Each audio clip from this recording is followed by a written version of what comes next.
We're back. That joke will stop being funny in about 10 years, I think, maybe. I've got a bunch of. I literally wrote down because I want to do a daydreaming about dragons about it. I wrote down all the weird noises in Dune. Eerie music, dramatic music, ethereal music intensifies. I liked. Tense music intensifies. Exciting music intensifies.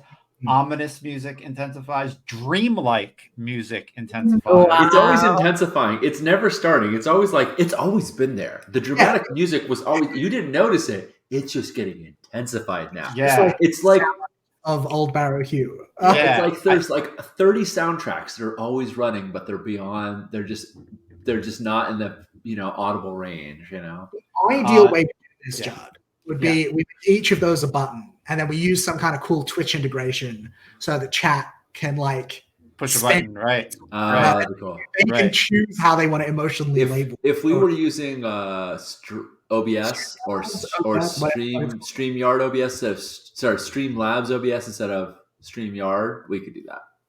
But also, it's worse than StreamYard. So, I think we're winning. I mean, StreamYard is super easy to use, and that's why we use it. Exactly. No, it is so much.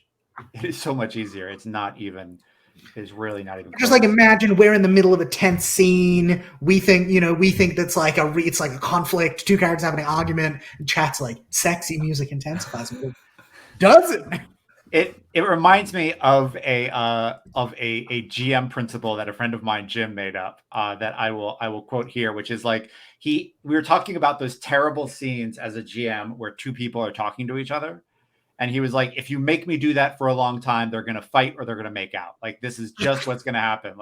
I am not narrating a long conversation. You need to bring it to an end. And so therefore. Yes. As a matter of fact, I think he just said, if you make me do this for a long time, they're going to make out. That's just it. I think. And I was like, what about fight? And he was like, nah, whatever. What if fight? Maybe.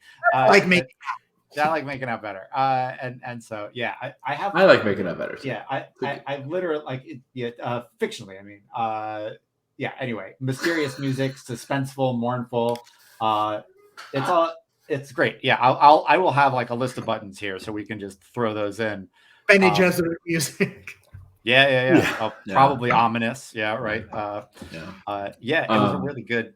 And Judd, because I cannot resist a callback, even if it's a callback to a completely different world. I tell Hunda that the name of that story is The Soldier's Lament,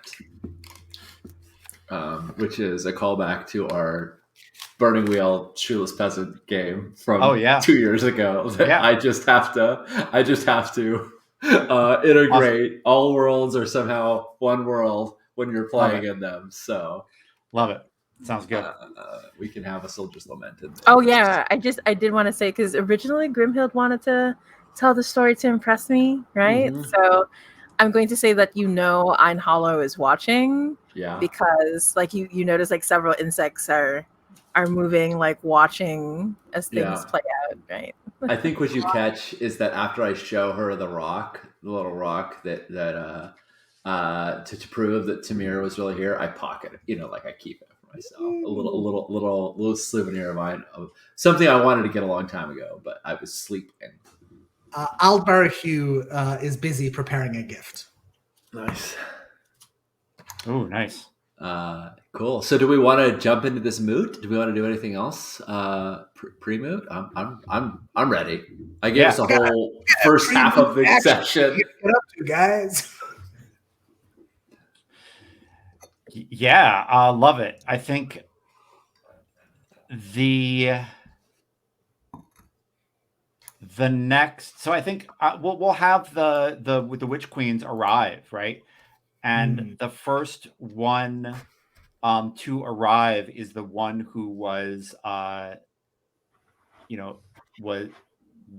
who's just to make this super confusing, Hunda's sister's wife is from Vijale, which is where you're from. And so the first one to arrive is Muckle of Vijale. And I think she's riding on the back of this stone creature, and when you see it close up, you realize that it's like a construct golem made of stolen saint statues from the mainland from raiding. And That's hardcore. yeah, and I think like its body is just like a bunch of the stone heads, all kind of, together. It's Oh, I have an idea for its head. Can I pitch its head? Yeah, pitch ahead.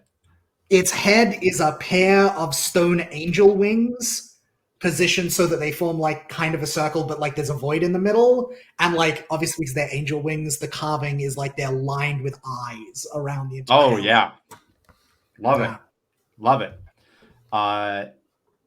Yeah, and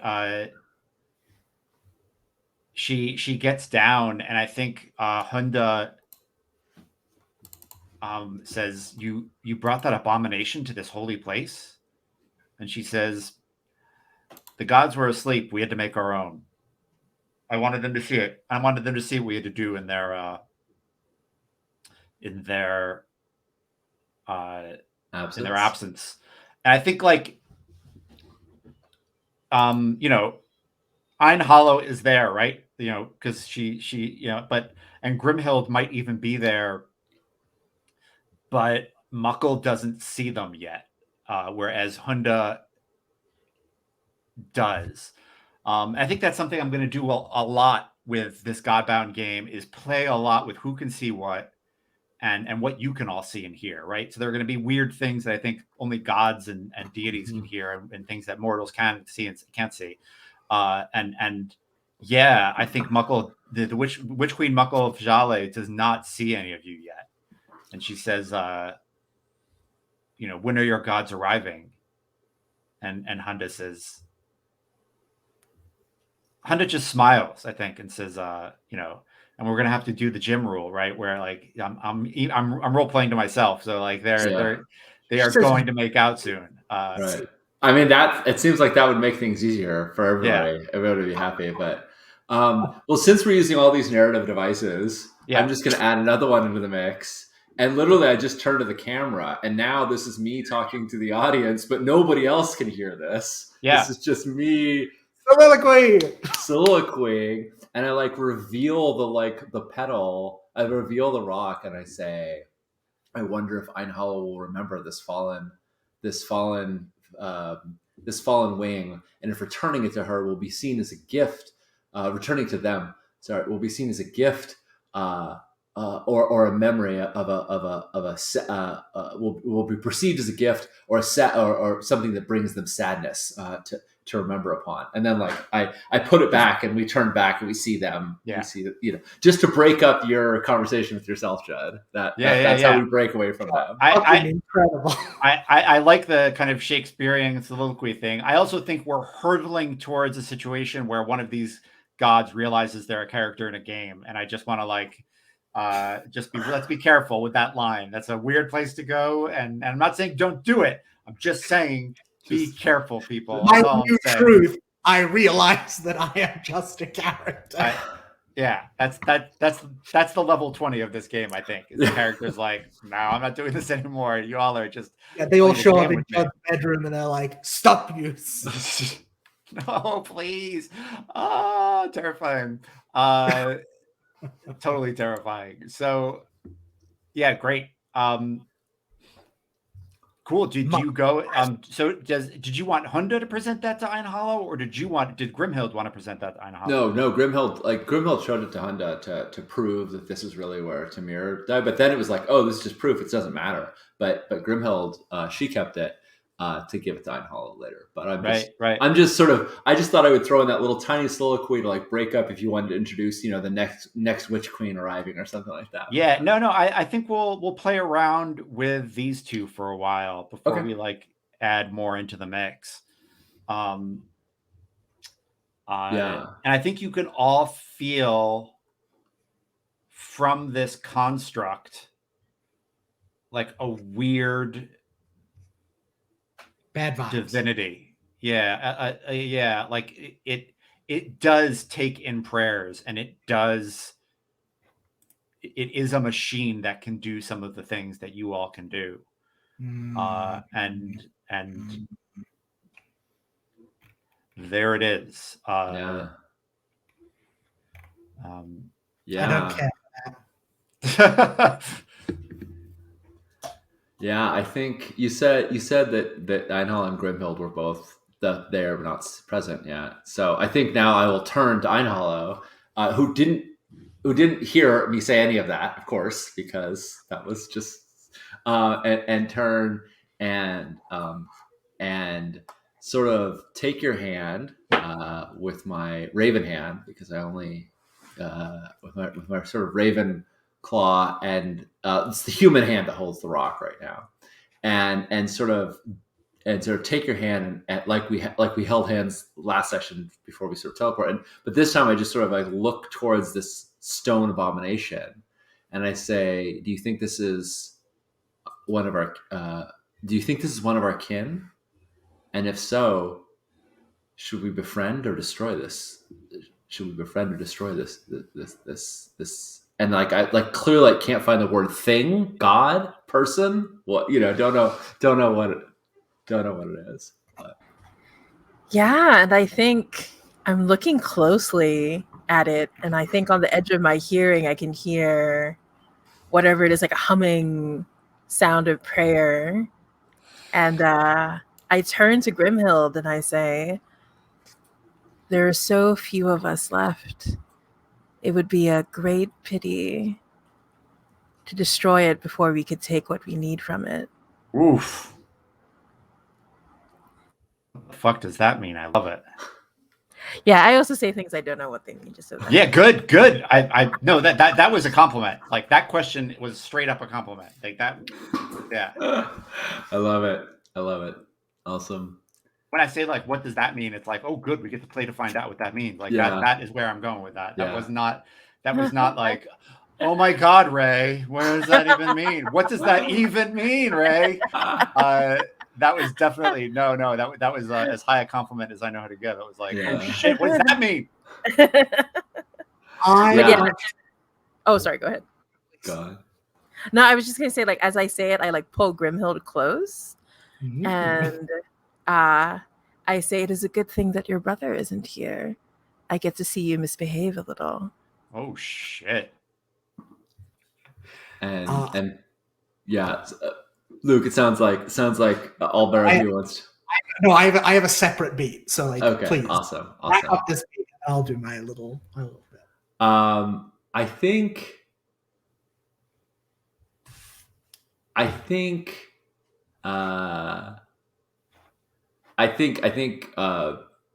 Grimhild is emboldened by this and is delighted that Einhollow is like, that they're curious, that they want to see Grimhild perhaps misbehave.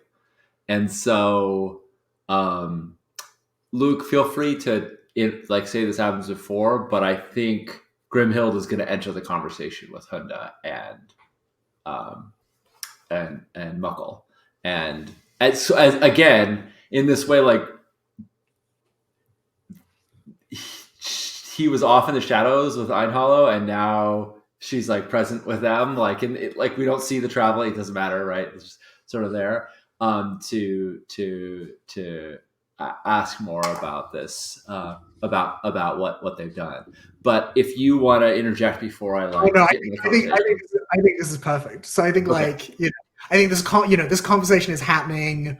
I imagine you're all like walking up the beach or something from the harbor to the castle, and I think, as is customary, you are like, Muckle is met at the gate of the castle by one of the goat herd servants with a gift. Like, good hospitality is important. And I think this servant is, I think they are like on the older side of middle-aged. I think they are kind of, there is the fullness in their cheeks and like the the roundness in their figure that speaks of like someone who has like lived a life of plenty, if not of extravagance. I think they're dressed in like severely cut black robes, which is I think what all the servants wear. And I think they smile and they hold out. It's like a little palm-sized piece of slate, like a flake of rock.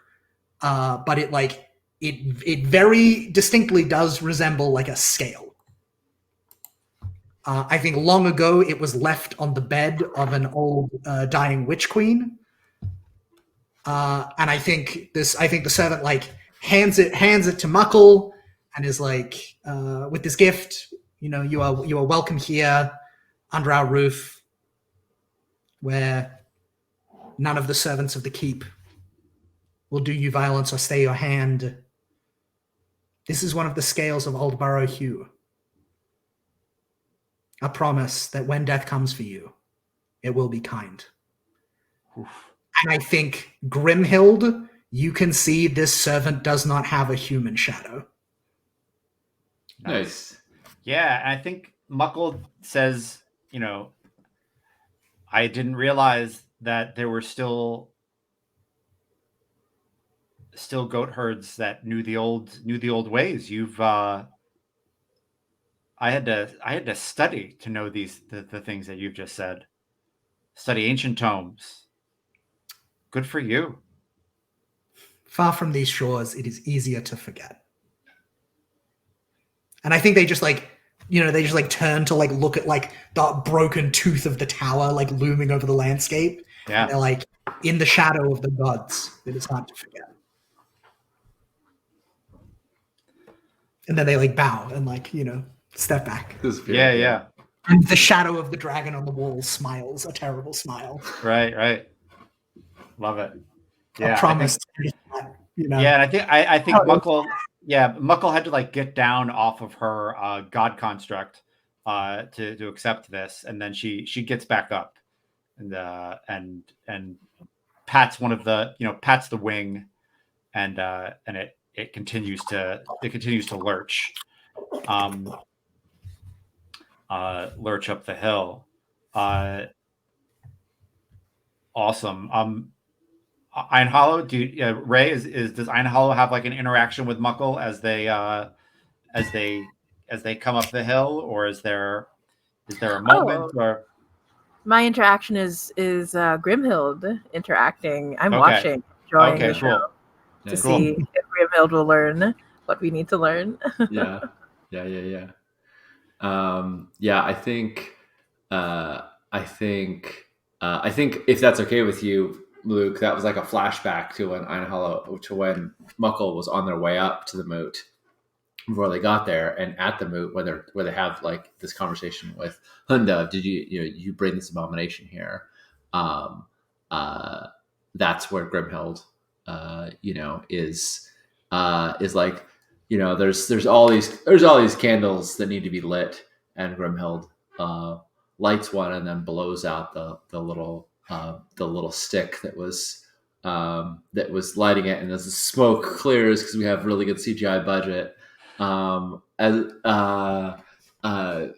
clearly it was some goat herd before, but now it's Grimhild, or it was in the guise of some goat herd before, but now it's Grimhild, and she's heard the line of, we did what we had to do in the God's absence. And she says, the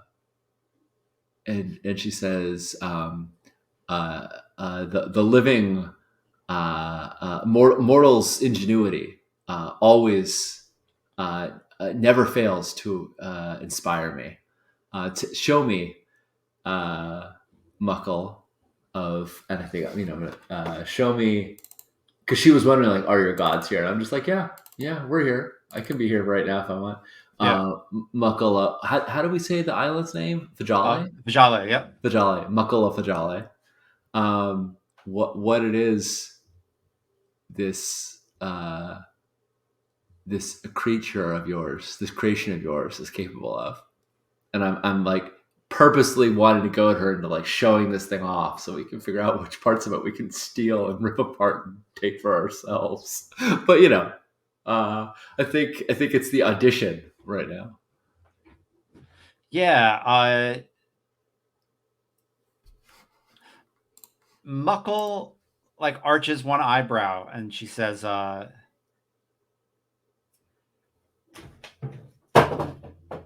"You're curious about my construct, huh?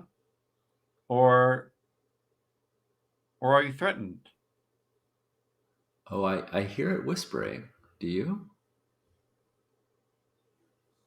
Oof. Oh, damn. I'm totally not answering her question. Like, Yeah.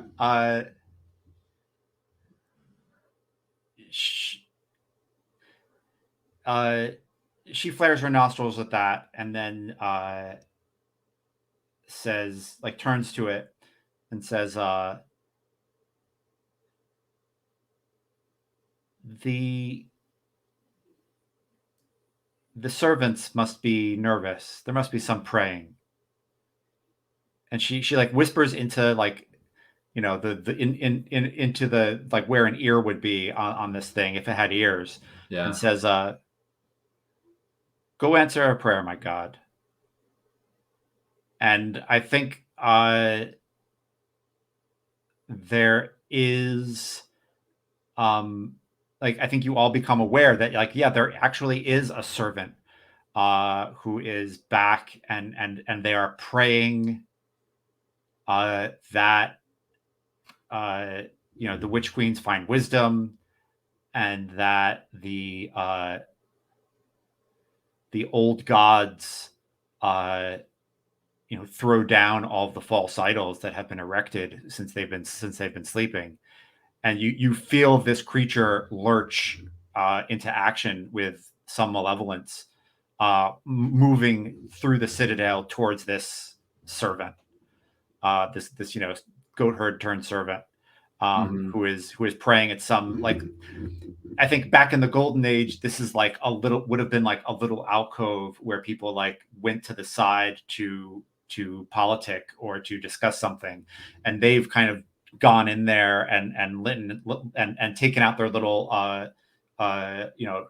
travel statues of you all and put an orange and are like burning an orange peel to you all from one of their relatives who went to the mainland, this god construct is moving towards them, and you can feel its intent, its harmful intent as it moves. Like it is going towards that person to do them harm. Luke, Right. you're muted, buddy. I think the old servant who is the dragon has like fallen in beside Einhollow as we were like watching this play out. And I think they just like turn and like it looks like they're just like turning to thin air. I think they say, "Most beloved, violent death is your dominion. I give you the right to solve this if you wish." It is, in fact, my dominion. Who is this wretched creature that would take it from me? Oh, but my love, I am torn. Grimhild is doing so well. I would not take away this chance to impress me. But do I desire this creature between my teeth and my mandibles to tear it apart? That is also true. What would you do if you were in my position, beloved? And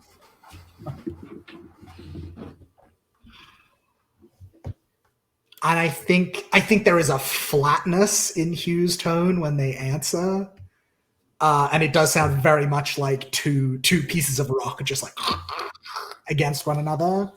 And I think they say, "It is not yet time for that servant to go into the barrows.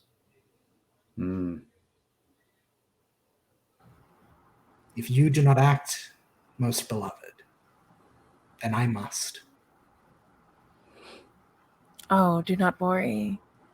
My dear, dear one. And I reach over to like touch your cheek, and there's so much like familiarity. Like I know exactly where to touch you. Yeah, this shape is not a new mortal shape in any way, shape, or form. And I say, I will go to be by Grimhild's side, and I will watch. But I promise, my love, we will take back what is ours, starting with that horrible creature running on prayer, meek and mewling. I will enjoy its suffering. Yeah, and I think you turns into the touch. And I think like as I reach over to kiss you, I turn into insects and fly off. Right? Yes, Nice. we're so cool. This is the game of everybody gets to look super hot and sexy and cool. We're all so cool all the time. Yeah. Yep. So Judd, you said it was going to happen, and I'm going to fire Chekhov's dead hero, and because I have a pale crown beckons, I can summon forth the dead. Oh shit! And Tamir wanted to be remembered. Tamir gets to be remembered. The Jarl Tamir, I'm going to summon forth to protect this servant. Like this, I was like, oh, I could arm the servant with like a magical blade. Yeah, but how cooler is it if I can bring forth Tamir, who holds my magical blade, as we know from the Golden Age. So I want to summon forth the dead. Cool. And we haven't talked about what that looks like. Is it a ghost? Is it a shade? Does it interact? Is it corporeal? We haven't done it yet. In the past, it's sort of I envisioned it more like a specter that could be seen but couldn't interact. But I don't know. How do folks feel about the dead manifesting? Do we want zombie bits? I love it when the dead manifest, Sean. I wanted to play with what Judd was saying about like what people see, right? And so I feel like every time the dead pass like a pillar or something, like it keeps shifting between what they look like when they were alive, or this strange undead state, or this skeletal spectral figure. Like it just keeps shifting and changing. Yeah. So I think based off that, the abomination does not see this. The even though it's fueled off of prayers because it's from far off lands and it doesn't know our history. But this shepherd who does know our history, who does know our heroes, sees the shade of Tamir with her sword that I gave her, and I think she knows that her payment to me. That glory she wanted to keep, she has to keep earning, even in death, and she has to protect this. And I think she can manifest if that's the way to do it, or she can give the sword to the peasant or whatnot. But I don't mean to abdicate myself, but I just don't think Grimhild will like get in the middle of it and like fight this thing. I think that she would equip somebody else to do it, to fight to survive or to fight it off. Yeah, I think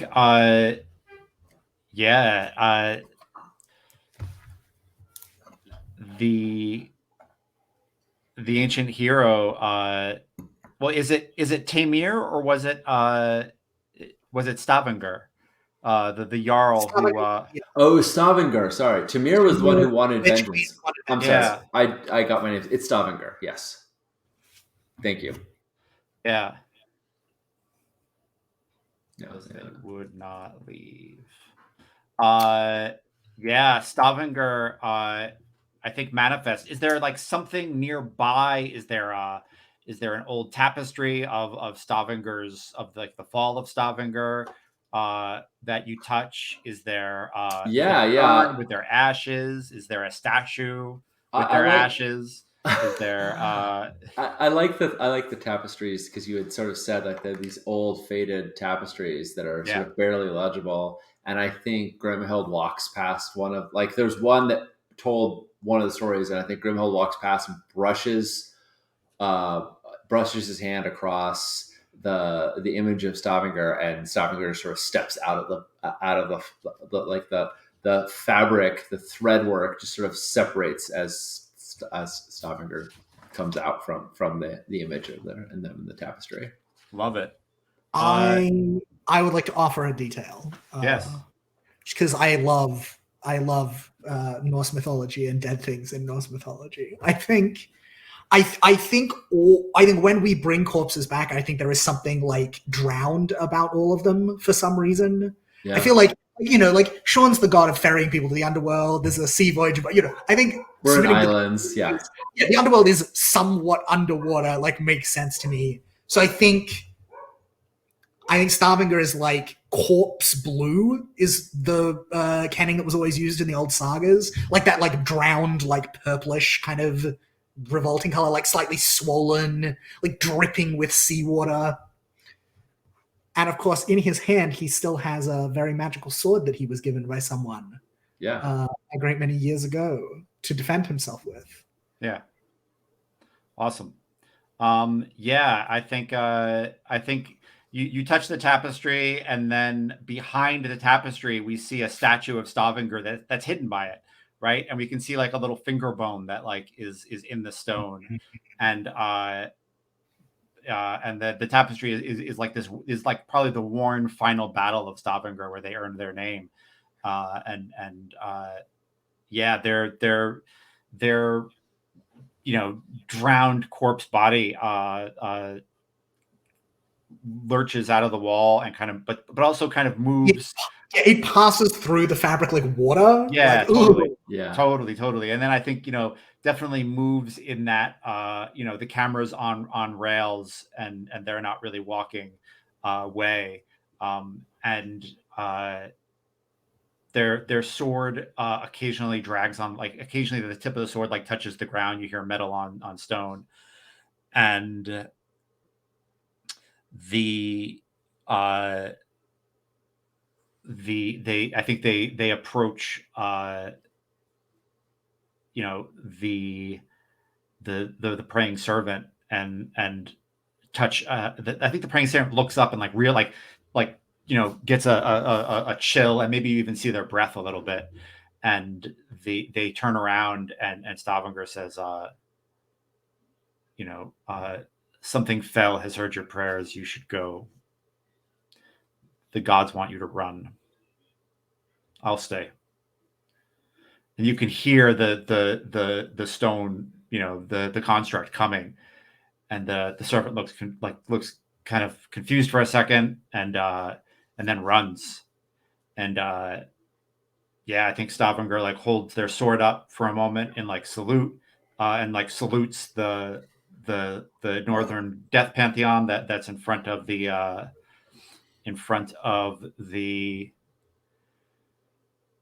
that's in the alcove that they were doing. And I just want to kind of roll. I'm gonna abdicate to the dice and see how they did. I really don't know. I feel like this is the one time when I want to see a roll, because I want to see how none of us are directly involved. We're working through agents, right?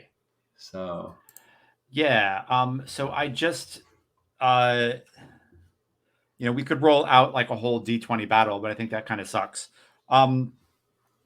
And so I think like what you see, like what I'm saying is D20 battles don't suck. What I'm saying is watching two NPCs battle sucks, right? Can we agree on that? Good. Yes. So Stavanger is battling, mightily, but the construct reaches out, and I think its hand is like a couple of saints, and the saints' arms reach out. So like two sets of arms are like pincers, and they reach out and grab Stavanger, and Stavanger digs their sword into them, but they are Stavanger is about to be ripped apart. You can all see that this construct is stronger than your old hero, and for right now. But what do you all do?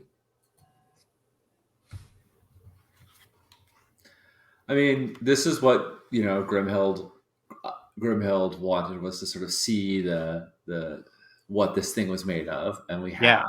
And the servant who was praying to us is saved. So in Grimhild's mind, this is already a win. Like, we don't need to see it destroyed. We'll do that ourselves.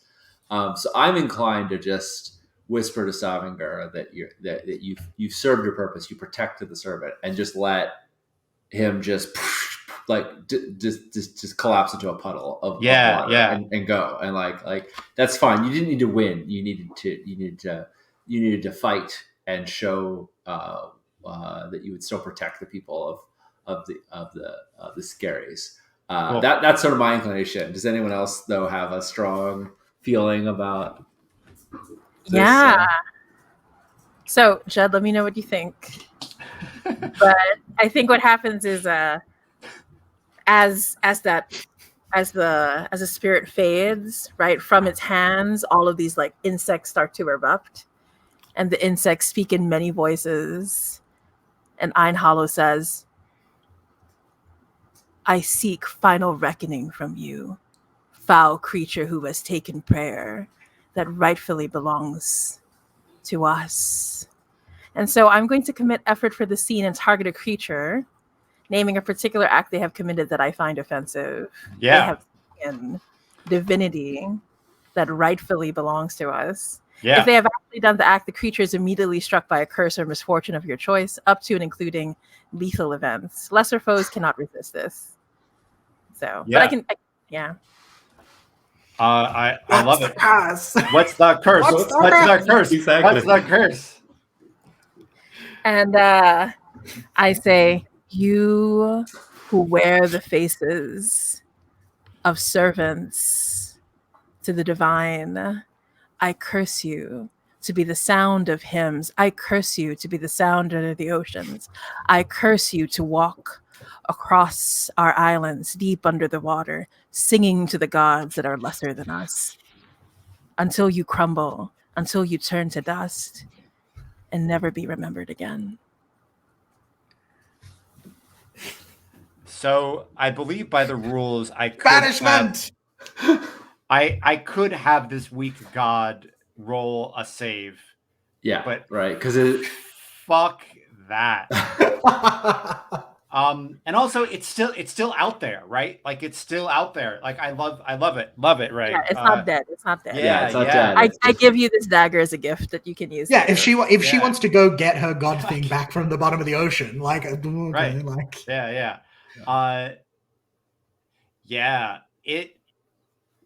I think like all of the eyes are like these hard, cruel looking eyes, and I think as the curse settles in, you see the eyes all like these carved angel wing eyes all widen, like holy shit, what just happened to us? And the only thing it goes to leave, but one thing it does as it's leaving is it picks up the sword. And like on its way out, it hands it to Muckle of Jale, and then keeps walking. Nice. And Muckle says, "Where are you going?" Because Muckle didn't hear any of this shit, right? Right. Muckle was back at the moot, right? Like this thing, right. And I think Muckle looks at this old, pitted sword, and just looks confused. And is that when it starts singing? Starts singing like right as it like leaves Muckle. Is that when it starts singing like awesome the lament, the songs of the hymns of all these gods, and it's got to sound like stone tearing against stone when it sings, right? Like its vocal cords must be awful. And I think also I'm going to assert I think all hymns in our religion are necessarily like funereal dirges. Yeah. Like there is no such thing as a hymn that is not like a people. So you mean it's not eerie? It's more. I would say mournful is the word I would have used, Sean. But I don't have mournful up yet. I don't. You have Venn diagrammed it, Yeah. We're having Mournful's way my too next much fun with these. Yeah, Okay, it's fun, isn't it? I love it. I'm going to do this in all my games. I might do It's this like in my we've got live little game. cue cards to the audience. Next time, Smile. we have to make everybody Cheer. we have to get everybody logged in so that they can all see these controls. 'Cause Yeah, right yeah, now we Ray all and do the front voice Ray thing. and Luke can't turn them on, and it's yeah. that's No, I think it's we've criminal. got.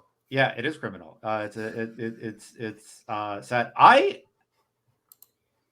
kind of like ending there. I feel like we've been at this about 2 hours, a little less, and I'm kind of excited to just like I like we did a little conflict. I think that's a cool place to stop. I feel like we got back into the groove. We set the tone for the move. I've got a good opening for next time. Yeah. Because I've still got that gift, that little Chekhov's gift up my dragon sleeve. Yeah. Tucked away for when all the witch queens are here. Yeah. Love it. I want an audience. Yeah, I'm delighted that the creature gave Stavinger's sword to Muckle, because that's just like we keep holding on to the old threads, right? It's a sword that will slay at least one enemy before the arrows take her. Right, exactly. Right. Love it. Cool. Awesome. Yeah, that was fun. I'm very excited for that someone to be someone who Grimhild cares about. Like oh, that sounds like, delightful. I mean, right now the only mortal Grimhild cares about is Hunda. So that'd be bad. But who knows? There could be more mortals. I mean, that servant, was praying to us. Not somebody I care about yet, but it was pretty cool. Who knows? I'm sure we can flashback to create more important characters that we care about so that we can kill them, right? I'm sure we can keep putting more characters on screen that we all think are amazing, and then jeopardize their fortunes. For sure.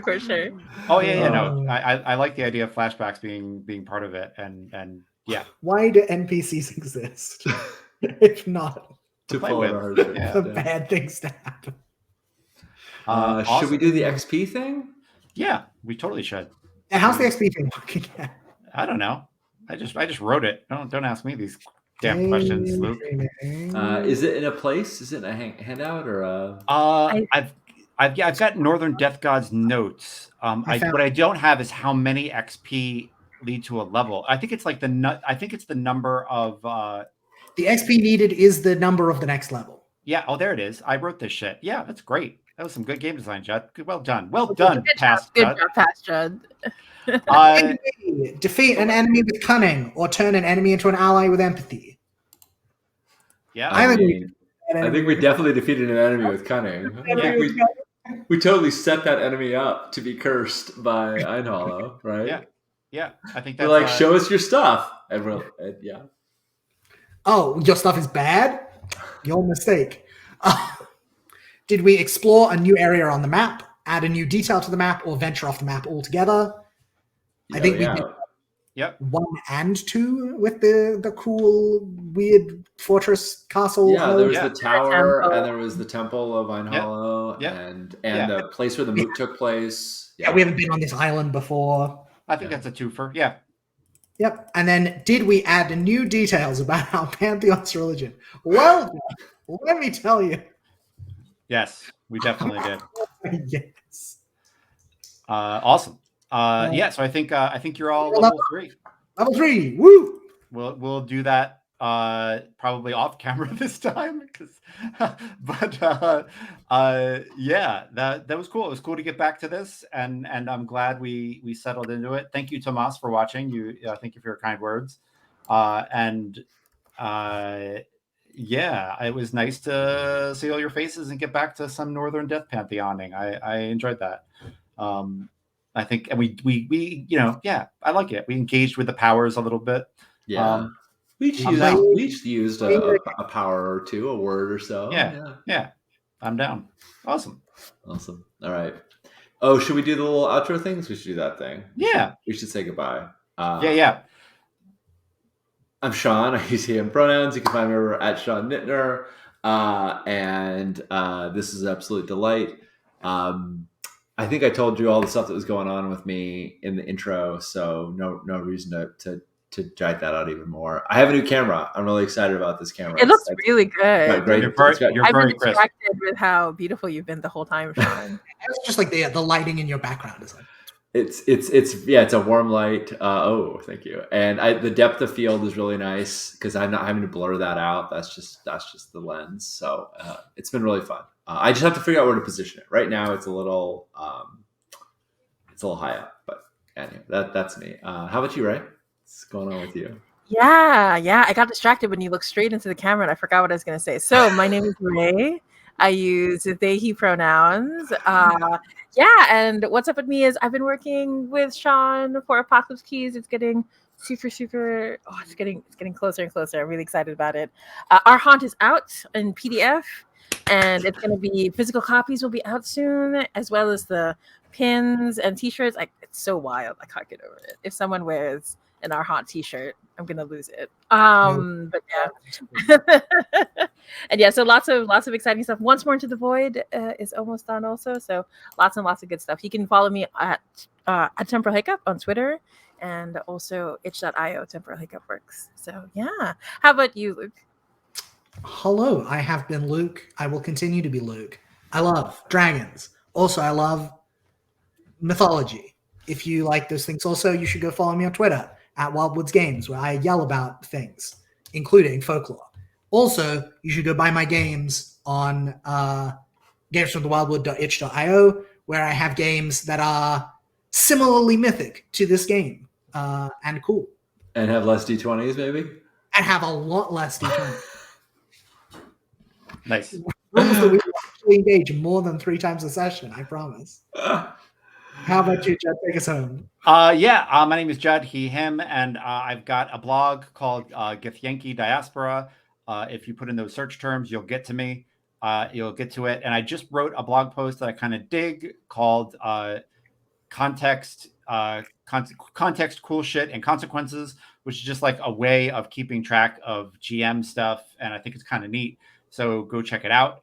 If you liked the ominous music intensifies thing we did here today, that's literally from notes from my podcast Daydreaming About Dragons, and the episode that will talk about that is going to be out probably this weekend, if not early next week. So you can hear about being inspired by watching Dune in closed caption with my father and my father-in-law and my wife. And realizing that, closed caption is hiding something cool, and it's a cool gaming tool, and I think we need to use it. So, those are the 2 places where I'm creating stuff on mostly, but there's probably more stuff coming. But anyway, if you follow the blog, you'll get there. And I think we're good. I'm excited, Ray. I got the email about your game, Our Haunt, and my address was right. I double checked, and so I'm very, very excited. Same. Yep. I moved recently, so I wanted to make sure I had the right one in. Yep. Yeah. And Sean, I've got like a little friends community of gamers on Facebook, and I shared the Improv and Gaming link, so when that goes live, hopefully more people will notice. Oh, thank you so much. So yeah, hopefully we'll get that tool out in front of folks. It's one of those things where whenever you switch platforms, right, you're just never sure. Like, I'm hoping people go, yeah, you're trying something that's not Kickstarter, so we're gonna really flock to it. But also there's the possibility that they go, cool, but it's just not on the radar, so they don't. Right. Discovery can be really, really tough. So we will see. That's why we're having a long preview window. They recommend a month-long preview window, so we're leaving it in preview for a long time to try and get people to go and follow it, and so that when it launches, that they'll get notifications that it's launched. And we'll see how it goes. It's an experiment for sure. Fantastic. And we will be probably exchanging emails tonight and tomorrow about when we'll get the Northern Death Pantheon back together and get deeper into this witch moot and see what other shenanigans the witch queens have been up to. And we'll see you then. Thank you all so much. Thanks, everybody. See you next time. Should I hit end? I'm going to pull up a little end screen first, just so it's clean. Awesome. Yep. All right. Now we're going to go.